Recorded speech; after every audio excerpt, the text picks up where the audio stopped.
Hello again, and welcome back to the download. Always great to have you. Well, right to it. Sadly, nothing great about our first story, except perhaps the levels of sorrow on display. Baghdad beginning us today. Grim scenes in the Khatamia section of town.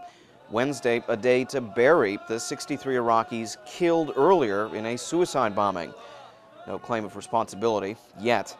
That no comfort to the relatives of the dead or the many dozens more wounded and now in hospitals. It was the deadliest attack in Baghdad in months. A tense few hours in western Georgia, all caught on tape. Georgian authorities stopping a Russian peacekeeping unit loaded with anti-tank missiles.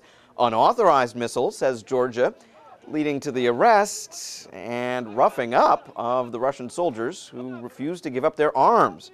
Easy there, guys. Well, eventually they had no choice. 4 Russians detained, all later released. Moscow and Tbilisi both warning now of escalating tensions and possible repercussions. Oh, the missiles? Georgia kept those. Well, you know, all is not bad news out there. We're tracking several developments, potentially good ones, around the world that we hope to bring you on future downloads this week. And you know, if you can't wait for the next download, just go to our homepage, www.voanews.com. It's all the latest, all as close as your computer. Tart words this week coming from 2 pop music stars. And no, we're not talking about Amy Winehouse and Pete Doherty.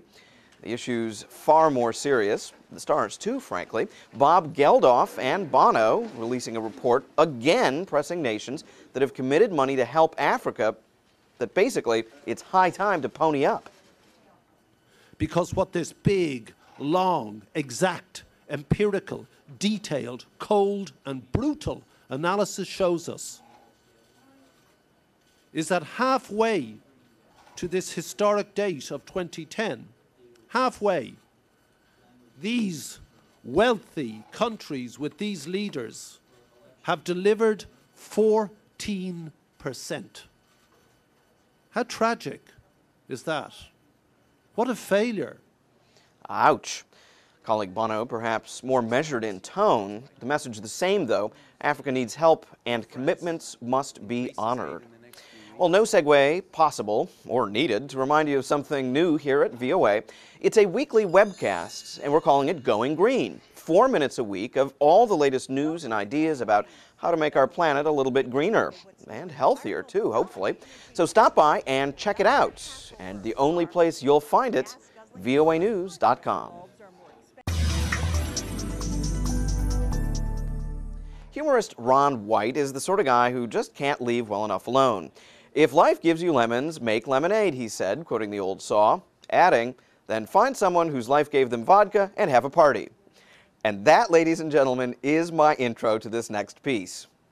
And to the mean streets of Terre Haute, Indiana, the crime scene, a lemonade stand. The job, stealing the day's take. The targets, lemonade sellers Dominic Moorfield and Fred Erstein. The palooka squeezing out $17.50 before taking it on the heel. But wait, what's this?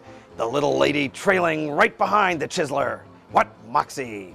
She drops a dime on the palooka to the local Seamus. Hello, officer. Result, the jerk now wearing jailhouse jewelry. I didn't think anybody would come up to a lemonade stand and steal money. I mean, that's like really low. Another job well done. Rest safe, Mr. and Mrs. America.